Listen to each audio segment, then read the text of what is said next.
ఈ ప్రాంత అభివృద్ధి కోసం, రైతాంగం కోసం ఈ వికారాబాద్ జిల్లాకే కాకుండా ఆయన ఉన్నటువంటి పరిచయాల ద్వారా పట్టుదలతోటి ముఖ్యమంత్రి గారి దగ్గర, రాష్ట్ర ప్రభుత్వం దగ్గర, కేంద్ర ప్రభుత్వం దగ్గర కూడా ఈ జిల్లాకు కావాల్సినటువంటి వనరులను సమకూర్చుకోగలిగేటటువంటి మన శాసనసభ్యుడు మీ అభిమాని రామ్మోహన్ రెడ్డి గారు, అదేవిధంగా నా చిరకాల మిత్రులు మాజీ మంత్రివర్యులు శాసనమండలి సభ్యులు విప్ గారు మహేందర్ రెడ్డి గారు, మా సీతక్క ఈ రాష్ట్రానికి ఆడబిడ్డ,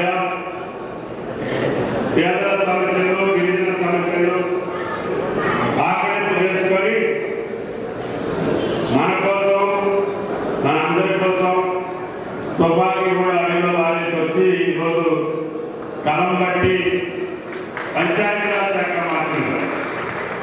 అంటే ఆమె ఏ ఆశయం కోసం అయితే ఆ బాట బట్టి కాదు, ఈ బాట ద్వారా నేను అభివృద్ధి చేయలేను, ఈ బాట ద్వారా అయితే చేయగలను అని చెప్పి ఆమె జీవితాన్ని సాధించుకొని ఒక పేదకి గిరిజన మహిళ ఒక రాష్ట్ర మంత్రిగా రావడం కాంగ్రెస్ పార్టీకి సాధ్యం చెప్పడం ఈ సందర్భంగా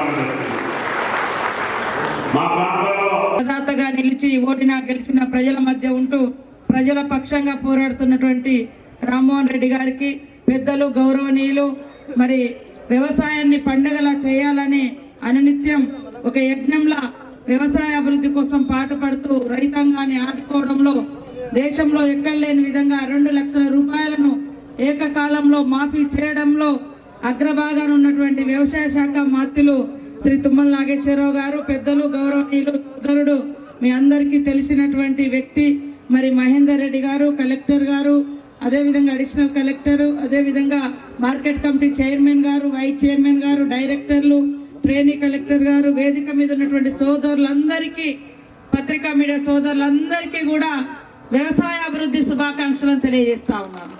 పండుగలా ఉంటేనే ప్రతి ఇల్లు కూడా సంతోషంగా ఉంటది. అందరం గవర్నమెంట్ ఉద్యోగాల కంటే కానీ వ్యవసాయం కూడా ఒక గొప్ప శాస్త్రవేత్తలు చేసేటువంటి పని.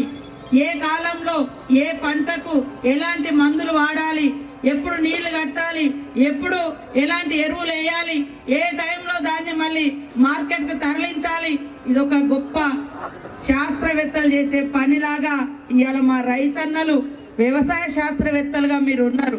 కాబట్టి ఈ గవర్నమెంట్కు సీఎం రేవంత్ రెడ్డి గారికి కానీ మాకు కానీ మరి వ్యవసాయాన్ని ఆదుకోవాలి, వ్యవసాయాన్ని అభివృద్ధి చేయాలి, రైతన్నలను ఆదుకోవాలని ఇవాళ రైతుల కోసం ప్రత్యేకంగా పథకాలు తీసుకొచ్చి ఇచ్చిన మాట నిలబెట్టుకున్నటువంటి ప్రభుత్వం ఈనాటి మన ప్రభుత్వం. అదేవిధంగా ఇంకా కొంతమందికి రుణమాఫీ కానటువంటి వాళ్ళు ఉన్నారు. దాంట్లో రకరకాల సమస్యలు ఉన్నాయి. కొన్ని టెక్నికల్గా ఉండొచ్చు, కొన్ని గత ప్రభుత్వం మాఫీ చేయకపోవడం మూలంగా 20-30 లక్షల మంది రైతులై అట్లా ఇంకా పెండింగ్ లో ఉన్నాయి. గతంలో వాళ్ళ ఎవరి కూడా మాఫీ చేయలేనటువంటి పరిస్థితి కూడా ఉంది. కానీ అలాంటి వాటికి కూడా మన ముఖ్యమంత్రి గారు, మంత్రి గారు సానుకూలమైనటువంటి దృక్పథంతో ఆలోచిస్తా ఉన్నారు. ఇక్కడికి మా అక్కలు చాలా మంది వచ్చిండ్రు.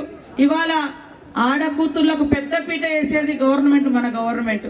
ప్రభుత్వం రాగానే ఉచితంగా పేదింటి బిడ్డలు, ఆడబిడ్డలు ఎక్కే బస్సును ఫ్రీ చేయడం జరిగింది. మనం ఎప్పుడైతే ఫ్రీ బస్ అన్నామో బీఆర్ఎస్ నాయకులు కళ్ళల్లో నిప్పులు పోసుకొని వాళ్ళు కొట్టుకుంటారు, వాళ్ళు తన్నుకుంటారు, వాళ్ళ ఆడవాళ్ళు ఒక బస్సులలో ఉంటే కలిసి ఉండరు. ఈ బస్సు ఎందుకు, అరే ఇవాళ ఇక్కడ నుంచి మీరు హైదరాబాద్ పోవాలి, అక్కడ ఒక బిడ్డ ఉంటుంది, హాస్టల్లో ఉండొచ్చు, హాస్పిటల్ ఉండొచ్చు, ఆపత్తి అంటే మరి చేతిలో రూపాయి లేకుండా పోయి బస్సు ఎక్కితే మీరు హైదరాబాద్లో ఈరోజు దిగగలుగుతున్నారు. కానీ గతంలో మరి ఎటు పోలేక వాయిదా వేసుకున్నారు. ఇవాళ పేదింటి బిడ్డలు ఇల్లు సరిగా లేకున్నా ఇంట్లో వెలుతురు ఉచితంగా వస్తుందంటే ఈ రోజు మన ప్రభుత్వం తీసుకున్నటువంటి 200 యూనిట్ల ఫ్రీ కరెంటు. గతంలో కాంగ్రెస్ ఉన్నప్పుడు సోనియమ్మ గారి నాయకత్వంలో 500కే సిలిండర్ ఉండే. ఈ 10 ఏళ్ళు బీజేపీ బీఆర్ఎస్ పార్టీలు 500 సిలిండర్ను 1200కు చేసిరు. దాన్ని మళ్ళీ మనం 500కే ఇస్తున్నమాట నిజమా కాదా ఆలోచించండి. ఈ రోజు సన్న వడ్లు పండించేది కూడా మన జనాలకు సన్న బియ్యం తినిపియాలన్నటువంటి ఉద్దేశంతో కొన్ని ఉన్నతమైనటువంటి వర్గాలు మరి డబ్బున్నోళ్ళే సన్న బియ్యం తింటున్నారు, మా పేదింటి బిడ్డలు కూడా సన్న బియ్యం తినాలని ఒక తండ్రి పాత్ర, ఒక తమ్ముడి పాత్ర, అన్న పాత్రలో సీఎం గారు మరి వ్యవసాయ శాఖ మంత్రి గారు మేమందరం కూడా ఈ నిర్ణయం తీసుకొని ఇవాళ సన్న వడ్లు పండిస్తే వాళ్ళకి 500 బోనస్ వస్తుంది. ఇందాక అన్న చూపించిన రామ్మోహన్ అన్న ఒక ఎకరంలో 20,000 రూపాయలు ఆ సన్న వడ్ల ద్వారా రైతుకు వచ్చింది. చెమటోడ్చే రైతుకు, సన్న వడ్లు పండించినటువంటి రైతుకు, అది కౌలు రైతైనా కానీ పట్టా లేని రైతైనా కానీ ఆయన ధాన్యం, సన్న ధాన్యం మార్కెట్కి వస్తే 500 క్వింటాల్కు అదనంగా వస్తుంది. కాబట్టి కష్టానికి తగ్గ ఫలితం అందించేది మన కాంగ్రెస్ ప్రభుత్వం. కాబట్టి మీరు కూడా అందరూ ఆలోచించాలి. తప్పకుండా ఇచ్చిన మాట ప్రకారం ప్రతి వాగ్దానం చేస్తాం.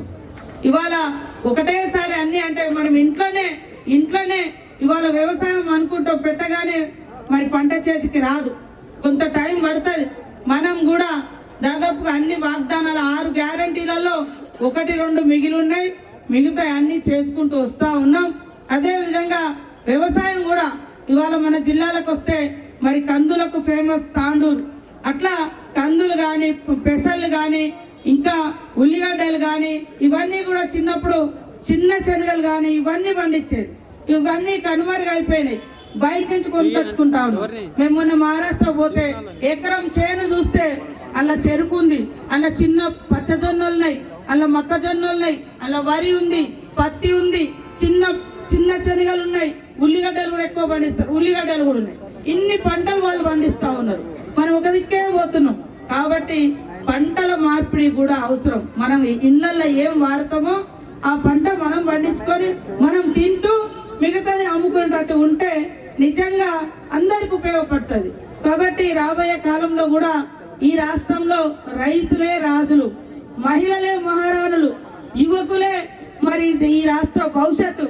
కాబట్టి అందరి యొక్క సహకారంతో ఈ ప్రభుత్వం మరిన్ని సంక్షేమ కార్యక్రమాలు ముందుకు తీసుకెళ్తాయని తెలియజేస్తూ అందరికీ నమస్కారాలు. జై కిసాన్, జై కిసాన్.